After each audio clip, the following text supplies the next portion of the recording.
Online class में हम कक्षा 12 जियोग्राफी के चैप्टर 5 जनसंख्या प्रवास से और मानव विकास का अध्ययन करेंगे, जिसमें जनसंख्या का प्रवास क्या होता है और मानव विकास क्या है, इन दोनों चीज़ों को हम समझेंगे। तो इस चैप्टर में पहले हम मानव विकास को समझते हैं। तो किसी भी चीज़ को समझे तो सबसे पहले हमें जो है उसकी परिभाषा समझनी होगी कि मानव विकास किसे कहते हैं। तो मानव विकास की परिभाषा जो विकास की संकल्पना देने वाले हैं, जो अर्थशास्त्री हैं, वो बताते हैं ऐसा विकास जो लोगों के विकल्पों में वृद्धि करता है, उनके जीवन में सुधार लाता है, उसे मानव विकास कहा जाता है। तो हमें जब भी पूछा जाए कि हम किसे मानव विकास कहते हैं, तो मानव विकास के लिए अपने पाठ्यक्रम में जो परिभाषा है, जो अर्थशास्त्रियों के द्वारा परिभाषा दी गई है कि ऐसा विकास जो लोगों के विकल्पों में वृद्धि करता है, उनके जीवन में सुधार लाता है, उसे हम मानव विकास से कहते हैं। तो ये तो हुई अपने परिभाषा की बात।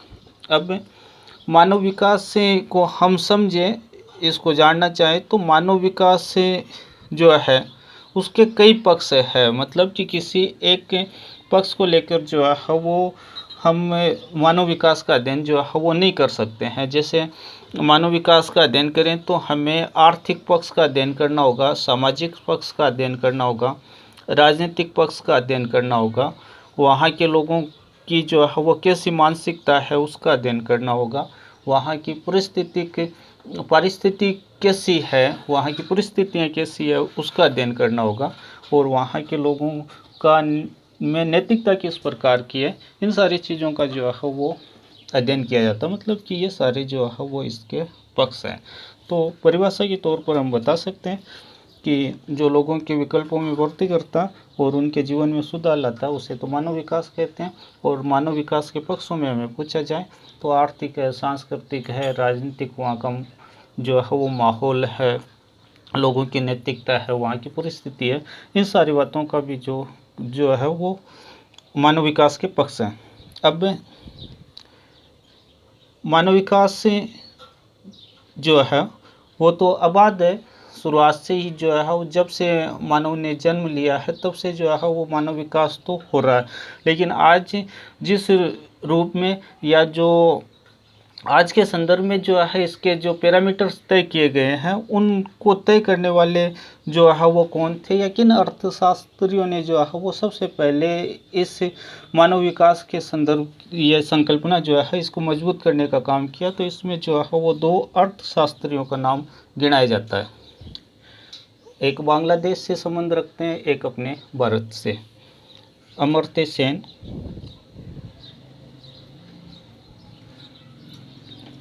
सेन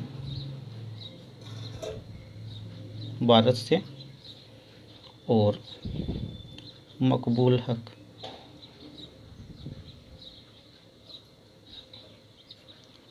बांग्लादेश से।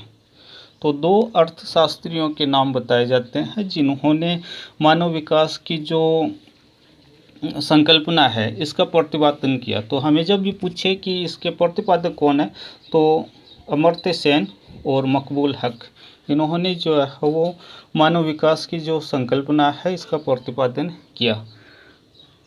और आज मानव विकास से सूचकांक जो है वो जारी किया जाता है।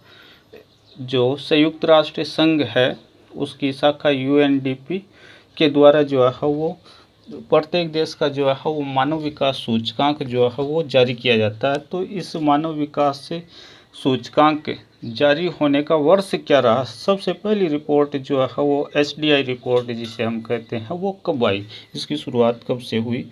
तो ये शुरुआत 1990 से, 1990 में प्रथम SDI रिपोर्ट जो है प्रकाशित हुई।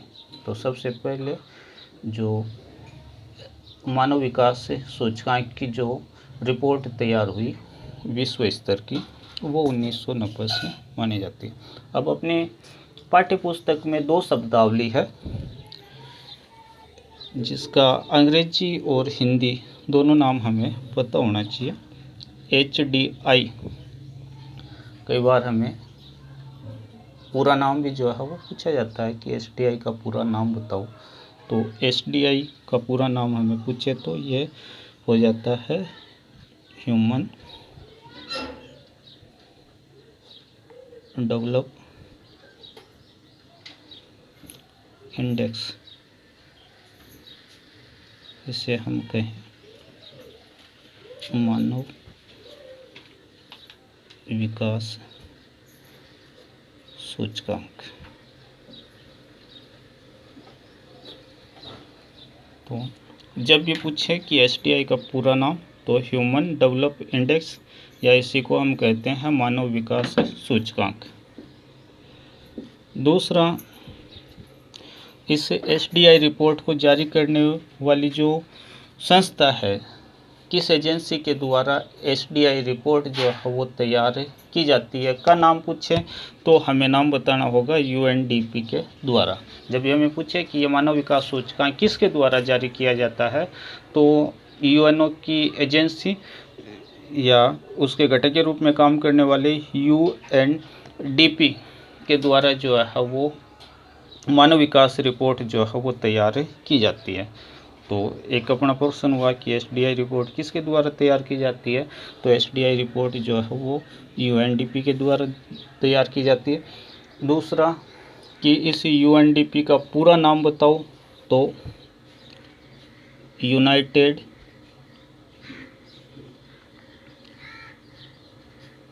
नेशन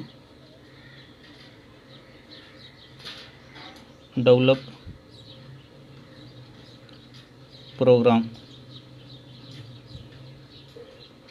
और इसी को हिंदी में लिखें तो संयुक्त राष्ट्र विकास कार्यक्रम।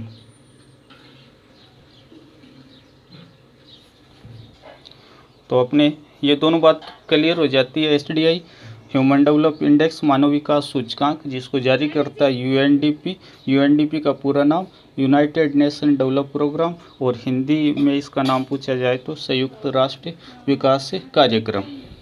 अब बात करते हैं HDI के प्रारूप पर, मतलब कि इसका जो है वो प्रारूप किस प्रकार का है, इसमें जो अंकन होता है वो अंकन जो है वो किस तरह से होता है। तो इसमें अंकन जो है वो 3 तरह का अंकन है, एक निम्न सूचकांक वाले देश, एक मध्यम सूचकांक वाले देश और एक उच्च सूचकांक वाले देश।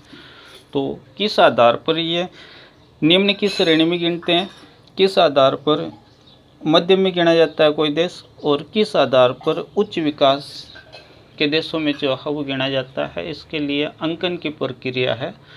अंक दिए जाते हैं, जो अंक है वो अंक 0 से 1 तक है ये, है ना। तो इसमें सर्वाधिक नंबर जो होगा वो किसी को पूरे में से पूरे है तो 1 में से 1, अन्यथा 0.909281 जो भी है वो देश कितने अंक उसमें से जो है वो प्राप्त करता है। जो देश ज़्यादा नंबर प्राप्त करेगा उसका विकास सूचकांक जो है वो अच्छा होगा, और जिसके नंबर कम है वो विकास के मामले में जो है वो पिछड़ा हुआ माना जाता है। तो अब निम्न सूचकांक के लिए अंक, तो निम्न सूचकांक जो है वो 0.50 तक जिन देशों ने अंक प्राप्त किए हैं वो निम्न सूचकांक वाले देश कहलाते हैं। तो निम्न सूचकांक में वो देश आते हैं जिन्होंने 0.50 से कम अंक प्राप्त किए हैं। अब हमें पूछा जाए कि मध्यम सूचकांक वाले देश से कौन से होंगे, तो जिन देशों ने 0.70 से कम अंक प्राप्त किए हैं वो देश जो है वो मध्यम सूचकांक वाले देशों में गिने जाएंगे। और इससे जिसने उच्च अंक प्राप्त किए हैं तो वो सारे के सारे जो है वो उच्च विकास सूचकांक वाले देश कहे जाएंगे।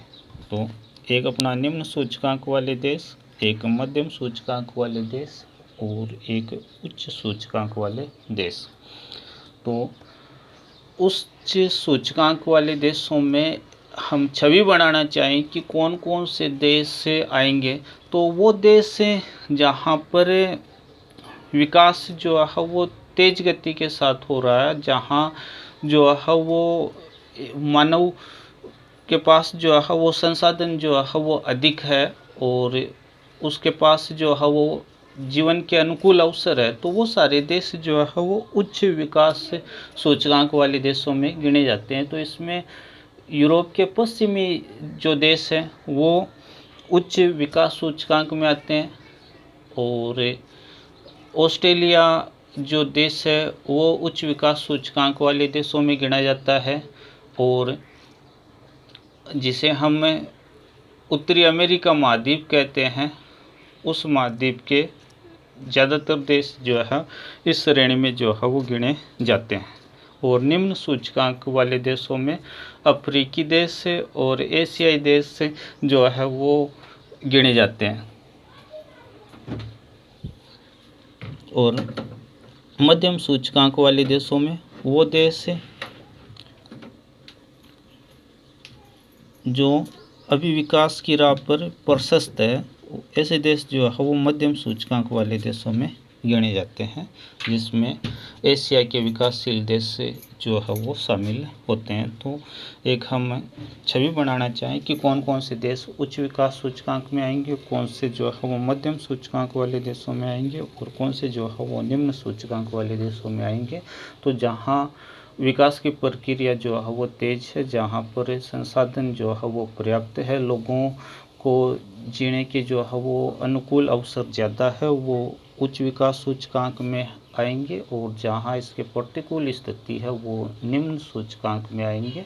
और एशिया के या अफ्रीका के वो देश जो आज जो है वो विकासशील देशों की श्रेणी में और विकसित होने की ओर बढ़ रहे हैं, वो मध्यम श्रेणी के देशों में जो है वो गिने जाते हैं।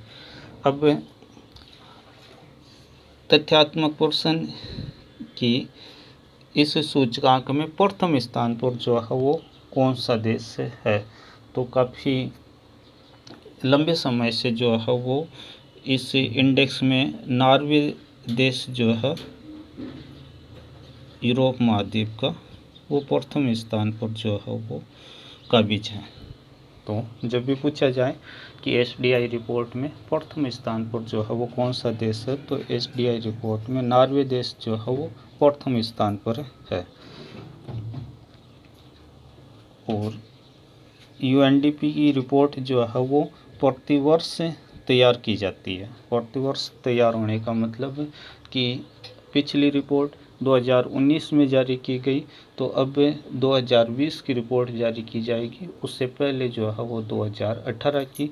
तो ये प्रोग्राम 1990 से जो है वो कंटिन्यू है। 1990 के बाद प्रतिवर्ष के हिसाब से जो है वो एसडीआई रिपोर्ट जारी की जाती है।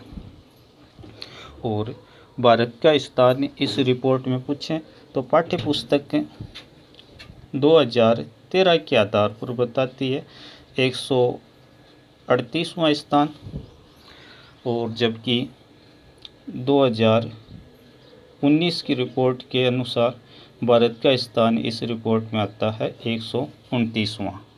तो हमें पाठ्य पुस्तक के आधार पर अगर पूछा गया हो तो पाठ्य पुस्तक अपनी 2013 की रिपोर्ट के अनुसार भारत का सूचकांक जो है वो 138वें स्थान पर बताती है, जबकि 2019 की रिपोर्ट के अनुसार भारत जो है वो वर्तमान 129वें स्थान पर जो है वो है। मतलब कि भारत की स्थिति में जो है वो सुधार आया है।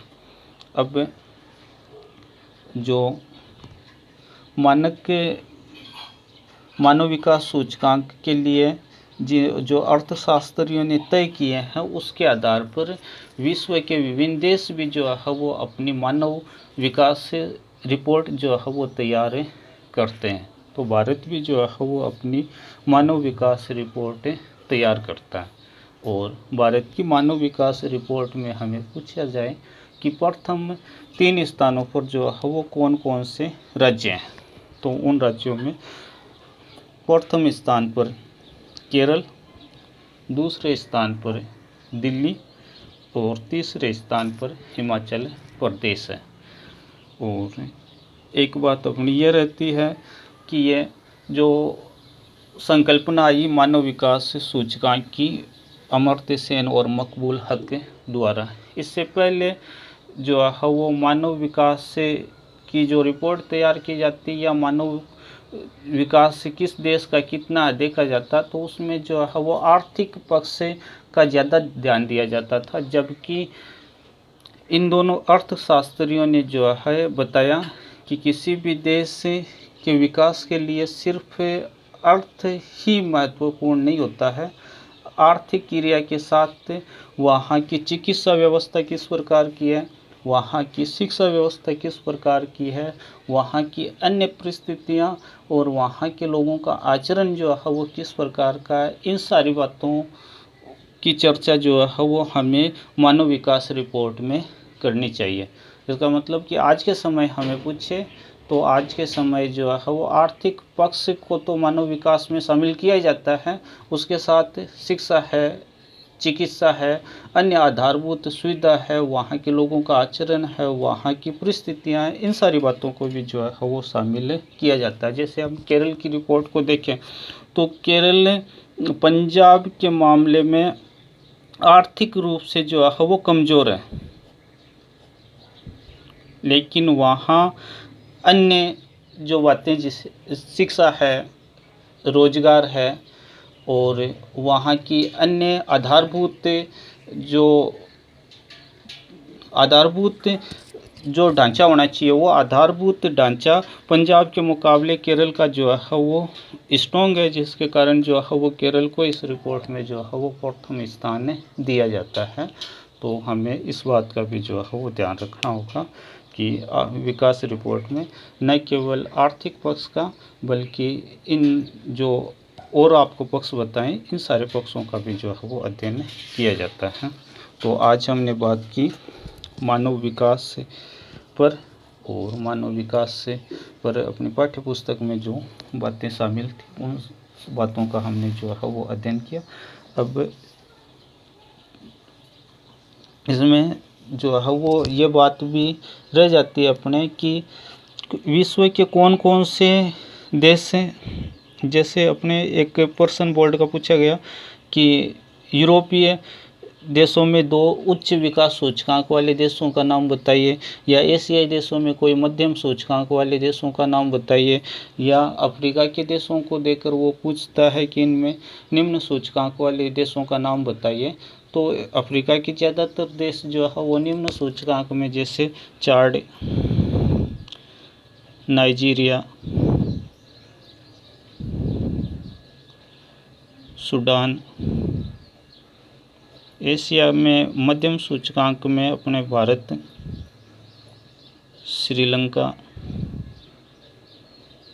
उच्च में यूरोपीय कंट्रियों में नॉर्वे, स्वीडन, फिनलैंड। तो हमें महाद्वीप वाइज देशों का भी ध्यान रखना होगा कि इस महाद्वीप के कौन से देश उच्च विकास सूचकांक में है, कौन से मध्यम विकास सूचकांक में है, कौन से निम्न विकास सूचकांक में है। तो अगले वीडियो में हम बात करेंगे जनसंख्या के प्रवास की। तब तक इस वीडियो को देखें, नोट्स बनाएं और पढ़ते रहें। जय हिंद, जय भारत।